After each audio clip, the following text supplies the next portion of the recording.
Svi povrtlari se ove godine susreću sa mnogim izazovima. Krenuši od uspješne proizvodnje presadnica, borbe sa oboljenjima na biljkama, najezdom raznih štetnika, pa do uspješnog uzgoja plodova pa i berbe. Najveći utjecaj na pojavu bolesti pa i štetnika imaju vremenski uslovi i nažalost na to ne možemo previše utjecati. Biljkama je svakako potrebna pravilna njega i prihrana kako bi bile jake i otporne, te su takve biljke spremne da lakše izdrže sve te pojave.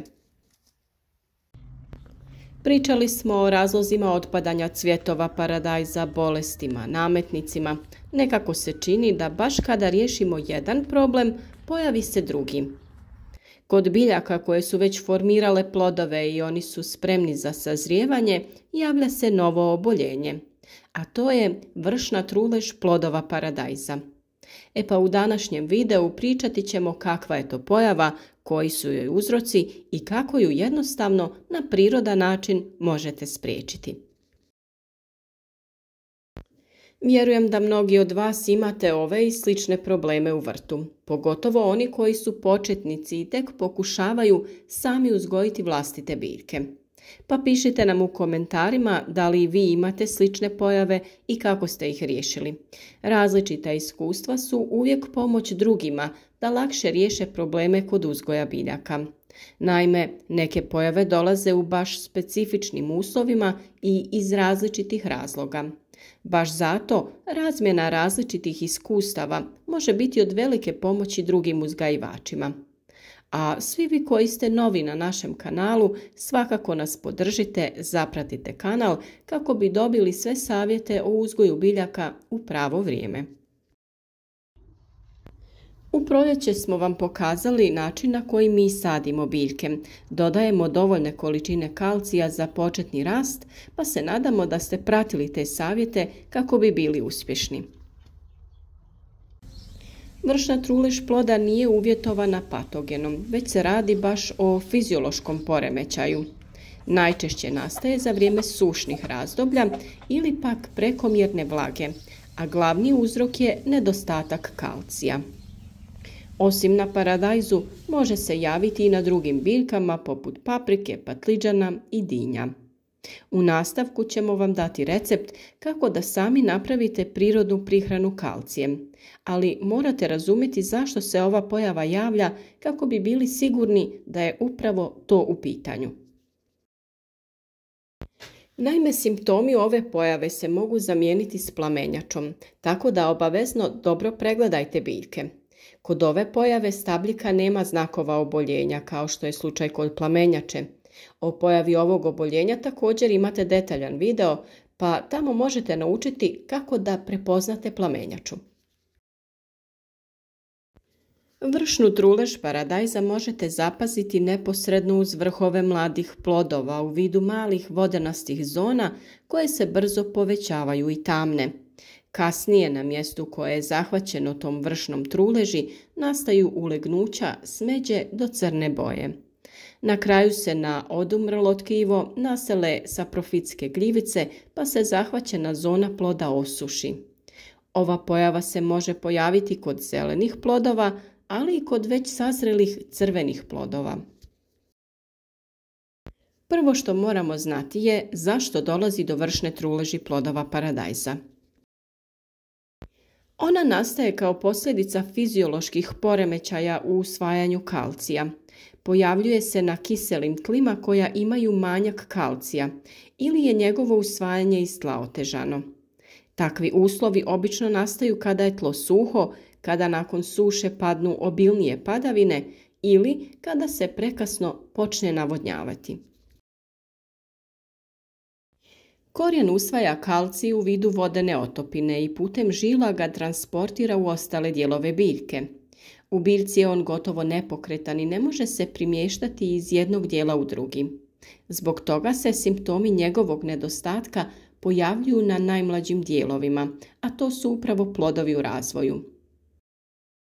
Do vršne truleži može doći i zbog oštećenog korijena jer nije u mogućnosti opskrbiti biljku kalcijem, a to se često događa međurednom kultivacijom, napadom raznih štetnika kao i biljnih bolesti. Preobilna gnojidba dušičnim gnojivima utječe na vegetativni rast te stvaranje bujne lisne mase koja ima veliku transpiracijsku površinu, pa tako listovi imaju pojačanu akumulaciju kalcija na račun plodova. Šta možete učiniti kako bi izbjegli vršnu trulež plodova? Na tržištu naravno postoje razna prirodna mineralna sredstva poput kalcita i tečnih hranjiva kojima možete biljke prihranjivati. A za uzgoj na manjim površinama dobro rješenje je to da pripremite sredstvo od ljuski jaja. Naime, ljuska jaja sadrži 90% kalcija i zbog toga je najbolji prirodni izvor tog minerala. Umjesto da završe u smeću, iskoristite ljuske. Kako bi bila spremna za korištenje, ljuske je potrebno dobro oprati i osušiti, a zatim izmrviti u sitnije komadiće ili samljeti, ovisno za što ćete ih koristiti. Prirodan su izvor minerala te osim kalcija sadrže i željezo, bakar, mangan, fosfor, krom, molibden, magnezij, prirodni flor i proteine. U jednoj čajnoj kašikici praha ljuski od jaja nalazi se približno od 800 do 1000 mg kalcija. Ljuske od jaja koje sadrže kalcijev karbonat u reakciji sa kiselinom oslobađaju čisti kalcij, vodu i ugljikov dioksid. Kalcij možemo osloboditi jednostavno pomoću jabučnog octa. Sameljete ljuske od jaja te u nekom bocunu prekrijete sa količinom octa tako da sve ljuske budu potopljene. Doći će do stvaranja pjene te treba da ta mješavina stoji barem 21 dan. Kada prestane da pjeni, preparat je gotov.